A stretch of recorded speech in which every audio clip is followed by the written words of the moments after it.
Hello and welcome to another Raggy's Beers, Wines and Spirits review back in the warm house. I can't tell you how cold it is in the shed. There's been a few comments just recently. Now, first things first, I will hold my hands up and say I am crap at replying. That's just the way it is. Life, it's... But when I see comments, I try and bring them into the reviews. Now, I've had a few requests to find out what happened to the Bulldog Imperial, I think it was red ale, not Evil Dog, bloody hell, I can't remember the name of it myself. So, let me just quickly Google the name. Bulldog Imperial Red Ale Kit. And it's called Bad Cat Imperial. Right, fair enough. And so, let me just, I'll bring up an image in a minute as soon as it loads. So, from Amazon, good on you Amazon, that's the kit. It's basically a minimum of 7.5%. Fucking hell, that's better. I can see myself now. Does 23 pints. Now, the problem I did, when I brewed it in the shed at the end of the season. Obviously, the beer room, aka shed, gets warm from the outside. There's no warmth in there unless I put my little gas fire on. Brewed it in there. It's basically stopped brewing. So did the wine, the Chateau Duvois or Chateau Neuf de Pape that I brewed. So I brought both up to the house in the end, brewed both of them in the house, and to be fair, the Chateau Neuf de Pape, I re-reviewed it the other week and it was pretty bang on, to be fair.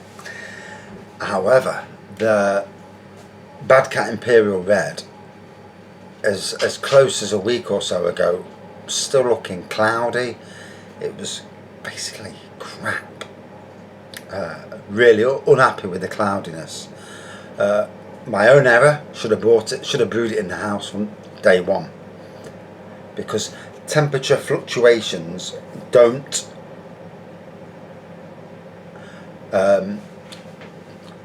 good for brewing purposes, which is why brewers themselves keep their beers at a certain temperature. I mean, they brew for maximum all the time, whereas home brewers, we brew, whatever's in your room colour.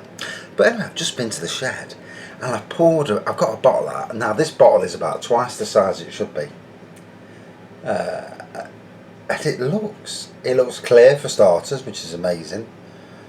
The bottle has expanded like twice the size it should, so it's gonna go like a twat when I open it. But the colour, it's actually clear. Now whether it stays clear, I have no idea. So,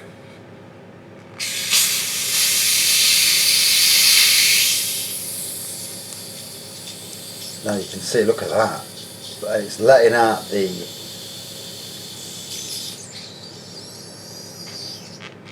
what it is also doing is all the sediment that's at the bottom, it's bringing that up to the surface. And so as it was crystal clear, it was beautifully clear, and now the bottle is nowhere near as wide as what it was. The only downside to it, I'm going to have a right job pouring a bloody bottle of glass out. So luckily I've got two sinks. I'm going to pour some into the sink, into the glass, see what happens.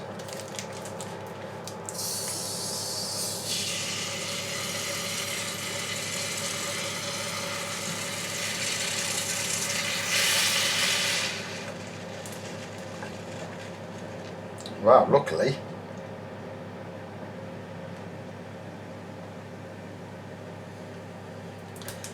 Now that's the great thing about having two sinks, because wow, now the carbonation in that is ridiculous. So I've just poured a load into a pint glass, and as you can see, it's bubbled up like a twat, and it's going solid again already. I mean, which tells me, one, I put too much sugar in it. At a certain stage there's too much sugar in that, but and the alcohol strength is impressive. So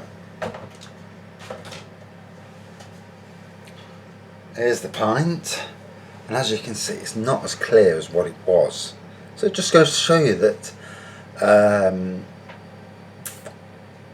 putting it into a bottle, slightly overdoing the sugar on the secondary fermentation, can be a bad thing. Now it's going down, but it's, at least we can get a review out of it, see how it tastes. Last time I tasted it, although it was a good alcohol strength, it was still, there was still sugar in the taste. I could taste sugar, and in that respect I know that it's not, it hasn't brewed to its to what it should have brewed to, which is all down on me. Nothing to do with Bulldog, because their kits are bang on. There's nothing wrong with their kits. Best kits on the market, I think. So we're looking at, we're going to get about half a pint out of this, which is alright because it's bloody strong anyway.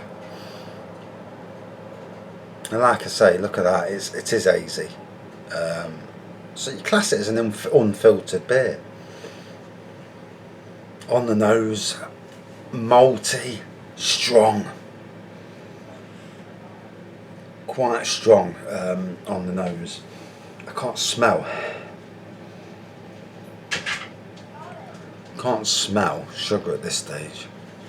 And my mouth's watering as well, which is fucking weird. Is that the pisshead part coming out? I do wonder sometimes. Yeah, there was a stage in my life where I would drink 2 times, 3 times a year, and that's only a pint or 2.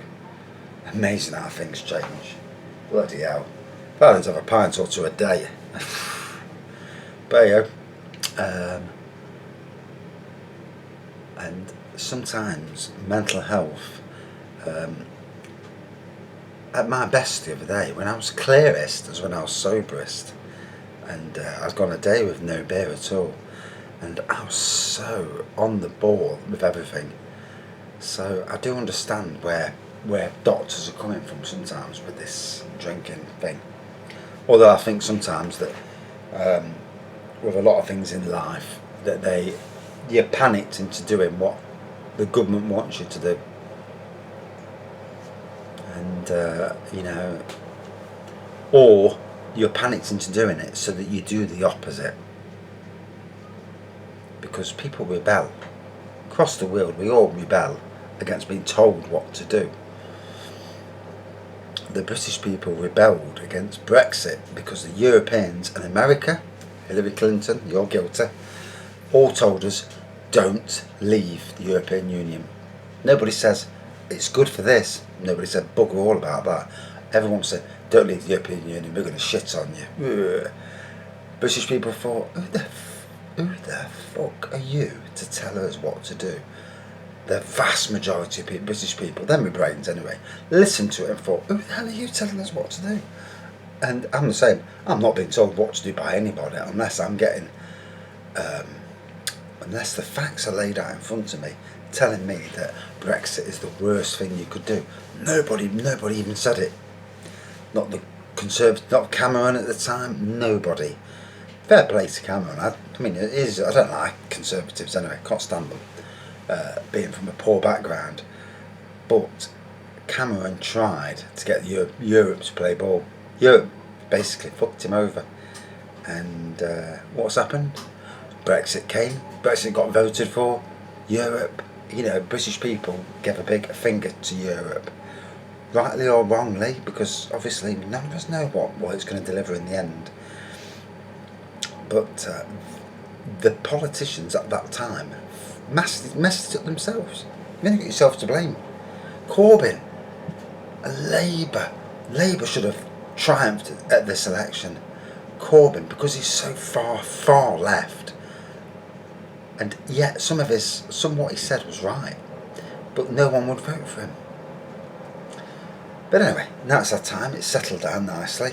It's still hazy, but you've seen it when it was not hazy before I opened the bottle. Right, let's give it a test.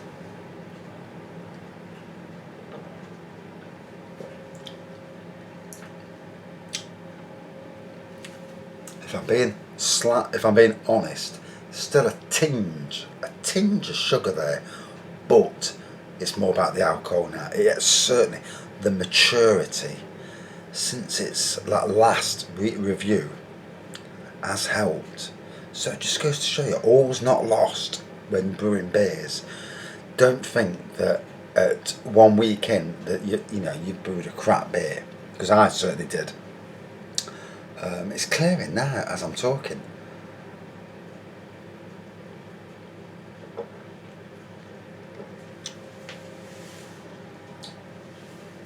Whoa, the strength is, oh my god, there's some wallop in the strength there.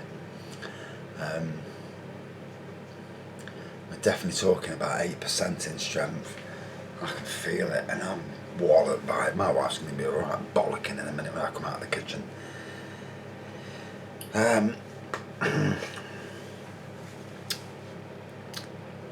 I mean, I've just done 2 reviews this afternoon, so taste wise I'm not getting the full taste of it.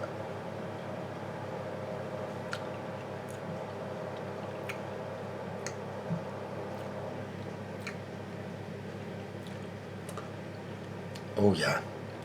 So what I can say is, even though I cocked up, it has delivered. Now let me show you something. I emptied this a minute ago. I've poured out half a glass. That is as solid as you can get. That's ridiculously solid. And already it's settling itself down. So, massively strong beer. Lots of secondary fermentation there. And I've got to say, thank you to those people that called me out. Andrew Cummings, Brian Ockaday, you called me out, and I'm glad. You calling me out has got me to review this, even though I put it in the shed as basically as a bit of a lost cause, to be honest.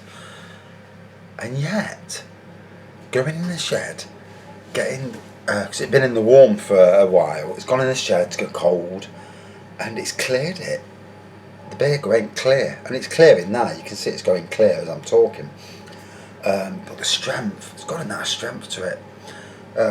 It's all about the malt. It's not, let's be fair, it's not as good as it should be. As it should be a fantastic beer.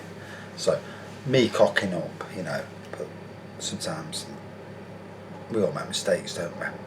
I learnt my mistake by brewing it in a place where the temperature's not consistent. In your house, the temperature goes up by so many, up and down by so many degrees, unless you've got a really cold bloody house. In the shed, it goes up by a hell of a lot more, because the shed's basically outside. You're looking at outside temperatures, and from September to October, those temperatures are going to fluctuate quite a lot. So I ballsed up a bit, but in the end, it still delivered a good pint, and I can't wait to drink the rest later.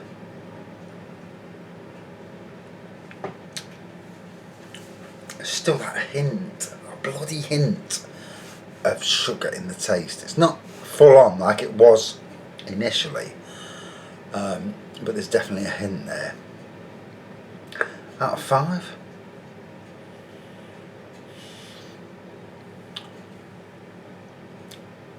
Obviously, I caused issues by not brewing it in a stable environment. But saying that, it's turned out to be a lovely beer. It's got some good strength to it. And as you can see, how fast that has gone solid. I mean, look at that. I'm squeezing that bloody thing, and it's solid as they come. And I dare say there's going to be some bottles that are going to explode in my shed at some stage. I'm going to give it, at the moment, a 4.0 out of 5 in Homebrew scores. Do I think it can get better? Yes. Yeah.